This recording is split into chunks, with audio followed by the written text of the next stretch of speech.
80 वर्षों से स्वाद और शुद्धता का संगम धनराज अचार मसाला आपके नजदीकी किराना स्टोर पर उपलब्ध है। अधिकृत विक्रेता संपूर्ण किराना शॉप, कालाखेत रोड नंबर 3, मंदसौर। अधिक जानकारी के लिए कॉल करें 9301712384। मंदसौर के वार्ड नंबर 1 में इस बार पूर्व मंत्री गिरिराज चावला के परिवार से उनकी पुत्र वधू नम्रता प्रीतेश चावला मैदान में है। वहीं कांग्रेस से एडवोकेट शैलेंद्र जोशी सामने है।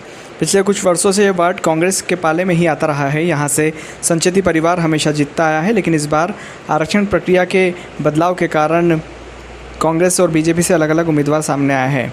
कांग्रेस उम्मीदवार ने भाजपा के उम्मीदवार पर तंज कसते हुए पोस्टर भी जगह जगह लगाए हैं। इस क्षेत्र में 4100 मतदाता हैं और पिछली बार हुए उपचुनाव में 2200 वोट गिरे थे, जिसमें कांग्रेस की रूपल संचेती लगभग 930 वोटों से विजयी रही थी।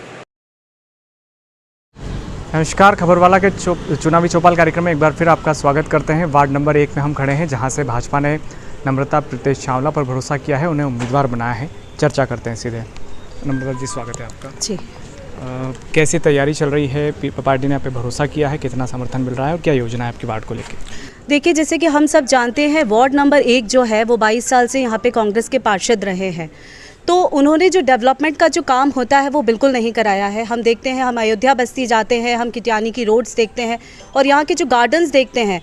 मेरा मानना है कि किटियानी ब्लेस्ड है, इधर बहुत सारे गार्डन्स हैं। जो चाहे, अगर वो चाहते तो वो बहुत सारा डेवलपमेंट यहाँ के वासियों के लिए कर सकते थे, पर वो उन्होंने नहीं किया। तो मुझे ऐसा लगता है कि उन सारी योजना के साथ जो हमने दृष्टि पत्र बनाया है यहाँ के डेवलपमेंट के लिए, चाहे वो बगीचे हों, चाहे वो नार सैयद रोड का तालाब हो, चाहे अयोध्या बस्ती हो, हमने सभी को ध्यान में रखकर हमारा दृष्टि पत्र तैयार किया है। और मुझे पूरा विश्वास है यहाँ के जो आम जन है भारतीय जनता पार्टी पर इस बार विश्वास दिखाएंगे और डेफिनेटली वार्ड नंबर 1 यहाँ के पार्षद भारतीय जनता पार्टी के ही होंगे। आप बोल रहे हैं कि पूर्व में जो कांग्रेस पार्षद रहे विकास नहीं किया, करीबन 20 साल वे पार्षद हैं, फिर वे कैसे जीते और अभी आपका कितना बड़ा मुकाबला है उनसे? देखिए, मुझे ऐसा लगता है कि जो यहाँ के जो लोग हैं वो विश्वास ज़्यादा उन पर करते थे और जो हर बार जो विश्वास करा है उनको उस विश्वास पर खरे नहीं उतर पाए हैं। मैं ज़्यादा तो ये नहीं बोलूँगी, बस यही बोलूँगी कि अगर आप चाहें तो आप देख सकते हैं, आम जन से जाकर भी पूछ सकते हैं।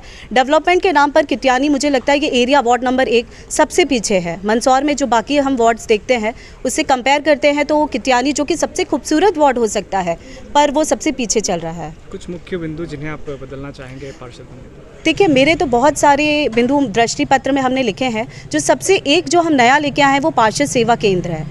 क्या होता है, हम देखते हैं कि जो केंद्र सरकार, राज्य सरकार जो होती है वो योजनाएं लेकर आती हैं, पर पार्षद एक जो अहम कड़ी होता है उन योजनाओं को जन जन तक पहुंचाने का काम करता है।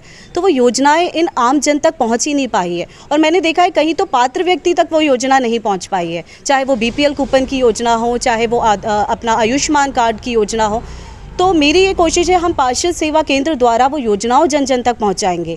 फिर हम जो ये आम जनता को देखते हैं कि वो गार्डन के लिए बहुत परेशान है, बच्चों को खेलने के लिए प्रॉपर स्पेस भी नहीं मिल रही है, तो हम अलग अलग तरह के गार्डन डेवलप करेंगे जिसमें बच्चों को हम प्रमुख गार्डन बनाएंगे। फिर हमने वृद्धों के लिए भी गार्डन तैयार करेंगे जिसमें हम योगा केंद्र बनाने के लिए सोच रहे हैं, जो कि एक अलग चीज़ होगी। और योगा केंद्र के अलावा हम एक वाचनालय भी बनाएंगे जिसमें न्यूज़पेपर की हम सुविधा उपलब्ध कराएंगे।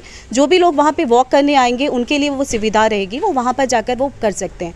फिर हम दूसरा देखते हैं, नार सैयद दरगाह के पास एक बहुत ही खूबसूरत तालाब है जिसको सौंदर्यकरण भी नहीं हुआ है, स्वच्छता में भी वो एरिया बहुत पीछे चल रहा है। तो हमारी पूरी कोशिश रहेगी कि हम नार सैयद दरगाह का जो तालाब है उसका सौंदर्यकरण करेंगे और स्वच्छता तो हमें करना ही है।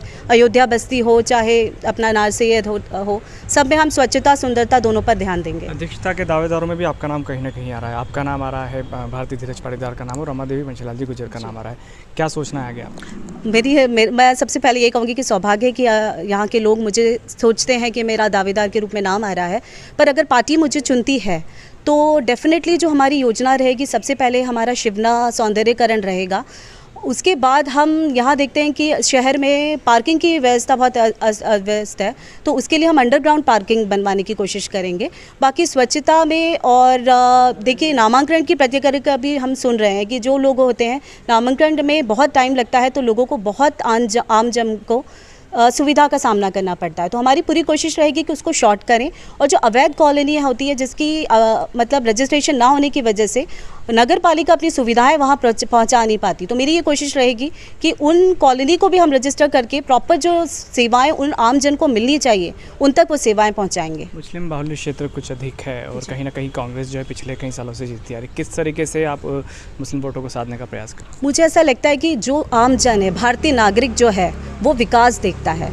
जो ये अल्पसंख्यक जो राजनीति, धर्म की राजनीति जो कांग्रेस करती आ रही है, मुझे ये लगता है कि अब लोग नहीं भ्रमित नहीं होंगे, क्योंकि आज का आम जन, अल्पसंख्यक हो चाहे हिंदू हो चाहे कोई भी हो, उनको विकास चाहिए। दे वांट प्रॉपर डेवलपमेंट, और वो डेवलपमेंट अगर भारतीय जनता पार्टी उनको विश्वास दिलाती है तो डेफिनेटली वो हमें ही चुनेंगे, अपना विश्वास दिखाएंगे।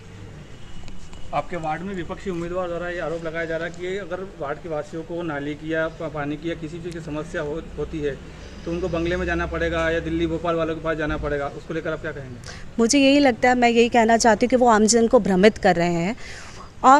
कोई भी तरह की परेशानी हो उसका हम हर तरह से उनको सॉल्व करने की कोशिश करेंगे, जिसके लिए हम पार्षद सेवा केंद्र बना रहे हैं। हम नए तौर से, नई तरीके से यहाँ के आमजन की परेशानियों को सॉल्व करेंगे। बस मैं यही कहना चाहूँगी कि वो विकास के मुद्दों के साथ आगे आए, ना कि आम जनता को भ्रमित करें, क्योंकि अगर उन्हें कुछ करना होता तो 22 साल बहुत जनता ने उन्हें दिए हैं और उसमें वो विकास नहीं कर पाए हैं, तो वो लोगों को भ्रमित करने का कार्य कर रहे हैं। मैं आम बेटी हूँ, आम परिवार से आती हूँ, उस परिवार से आती हूँ जिन्होंने आम जन के लिए काम किया है, चाहे वो मेरे ससुर जी रहे हों, चाहे वो मेरे पति रहे हों, जिन्होंने रेड क्रॉस के लिए बहुत काम किया है। तो आम जन जानता है कि ये परिवार सेवा भावी है और आम जनता के साथ डायरेक्ट संपर्क में है। तो मुझे लगता है कि मैं उनसे यही कहना चाहूँगी, भ्रमित ना करें, विकास के अगर कुछ मुद्दे आपके पास हैं तो उनके साथ आगे बढ़ें। धन्यवाद। ये थी नम्रता प्रीतेश चावला, जिन्होंने कहा कि जैसे ही पार्टी ने इन पर भरोसा किया है तो पूरा कोशिश में लगे हैं कि उनके सारे भरोसे पर ये खरा उतरे। साथ ही उन्होंने कहा कि जो आरोप इनके पर लगाए जा रहे हैं वो कहीं ना कहीं भ्रमित करने के हिसाब से ही है। साथ ही वार्ड को लेकर के कई नई योजनाएं भी इनके द्वारा बताई गई है। वार्ड नंबर 1 में हम खड़े हैं। चुनावी चौपाल कार्यक्रम में एक बार फिर आपका स्वागत करता हूँ। कांग्रेस से यहाँ पर शैलेंद्र जोशी एडवोकेट चुनाव लड़ रहे हैं। भले ही लंबे समय से यहाँ पर कांग्रेस का दबदबा रहा हो, लेकिन इस बार पूर्व मंत्री का परिवार चुनाव लड़ रहा है। लेकिन सीधे शैलेंद्र जी से चर्चा करते हैं। शैलेंद्र जी, स्वागत है आपका। क्या तैयारी चल रही है, कितना समर्थन मिल रहा है, और आपके सामने सबसे बड़ी पूर्व मंत्री का परिवार जो है चुनाव? देखिए, मेरे सामने तो विपक्ष लड़ ही रहा है, वो कोई इशू नहीं है, क्योंकि मैं इसी वार्ड में पला बड़ा हूँ, किसी पैराशूट से नहीं उतरा हूँ और यहीं मैं पल के बड़ा हुआ हूँ। छोटे छोटे लोगों की छोटी छोटी समस्याओं के बारे में मुझे अच्छे से जानकारी है, लोगों को भी मेरे बारे में अच्छे से जानकारी है। मैं कोई महल बंगले या किसी मल्टी या किसी उसमें से उतर के नहीं आया हूँ काले कांच वाली गाड़ी में से। मैं एक सामान्य आदमी हूँ, साधारण आदमी हूँ, इन लोगों के बीच का आदमी हूँ। मुझे काफ़ी प्रेम, समर्थन और सहयोग मिल रहा है। क्या कुछ योजना है वार्ड को लेकर? देखिए, वार्ड को लेकर मेरे पास विभिन्न वर्गों के लिए विभिन्न योजनाएँ हैं। जैसे बच्चों के लिए हमारे पास योजनाएँ हैं। हम बास्केटबॉल जो हमारा जो ग्राउंड है उसका हम नवीनीकरण करेंगे, उसमें उच्च स्तरीय प्रतियोगिताएं आयोजित करवाएंगे, प्रदेश लेवल की और जिले लेवल की आयोजित करवाएंगे। जो टेबल टेनिस कोर्ट हमारा है उसके लिए हम बच्चों के लिए उसको नवीनीकरण कराएंगे, उसमें और प्रतियोगिताएं आयोजित की जाएगी। वृद्धों के लिए, युवाओं के लिए योग सेवा केंद्र हम लगाएंगे। उद्यानों और बगीचों में योग के लिए जगह चिन्हित करके उसमें प्रशिक्षण शिविर लगवाए जाएंगे। वो जनता के साथ बात करके हम उसके बहुत सारे काम करेंगे। लोगों के लिए मांगलिक भवन की एक बहुत बड़ी जो ज़रूरत है हम उसको पूरा करेंगे, जगह चिन्हित करके मांगलिक भवन बनाएंगे। महिलाओं के लिए गमी होने पे जो है स्नान घर की व्यवस्थाएं कराएंगे। ऐसे कई सारे हमारे पास कई सारे प्लान हैं जो विकास के क्रम में निरंतर चलता रहेगा, वो करते रहेंगे।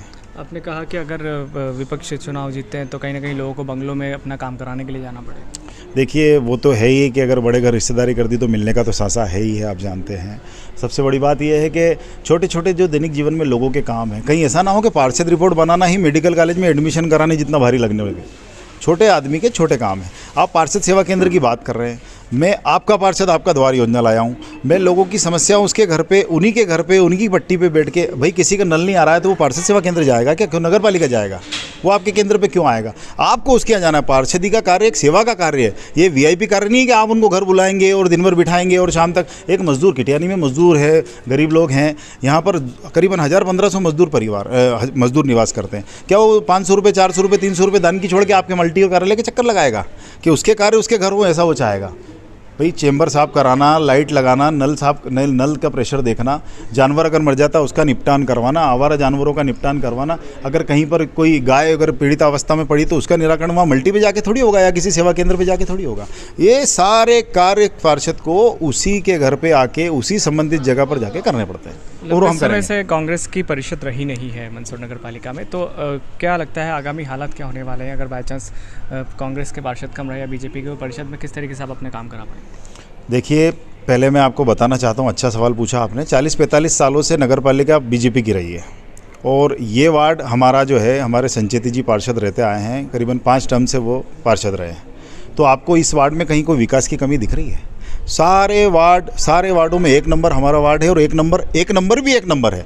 उस एक नंबर वार्ड के अंदर किसी प्रकार की कोई समस्या आपको दिख रही हो तो देखिए, जो चश्मा पहन के बैठे हैं उन्हें तो दिखेगी, परंतु विकास के क्रम में निरंतर विकास के क्रम में किसी न किसी सुधार की आवश्यकता पड़ती है। अब देखिए, जब 45 साल से बीजेपी की नगर पालिका और कांग्रेस के पार्षद यहाँ पर काम कराते आ रहे हैं तो हम कराते रहेंगे, परंतु निश्चित रूप से मैं आपको बता दूं कि इस बार नगर पालिका परिषद में कांग्रेस का परचम लहराएगा और कांग्रेस का ही झंडा फहराया जाएगा। कांग्रेस के ज़्यादा से ज़्यादा पार्षद जीत के आ रहे हैं और कांग्रेस की नगर पालिका परिषद बन रही है। मैं आपको इस बात के लिए आश्वस्त करता हूँ। ये थे शैलेंद्र जोशी, जिन्होंने कहा कि कांग्रेस ने इन पर भरोसा किया है तो लगातार जनसंपर्क में लगे हैं। साथ ही उन्होंने वार्ड की योजनाओं के बारे में भी बताया है। साथ ही कहा कि भले ही लंबे समय से परिषद रही हो, लेकिन कांग्रेस के पार्षद स्थानीय स्तर पर भी सारे काम कराते आए हैं और आगे भी कराते रहेंगे। इसी तरह के चुनावी चौपाल से जुड़े रहने के लिए खबरवाला चैनल को सब्सक्राइब करें।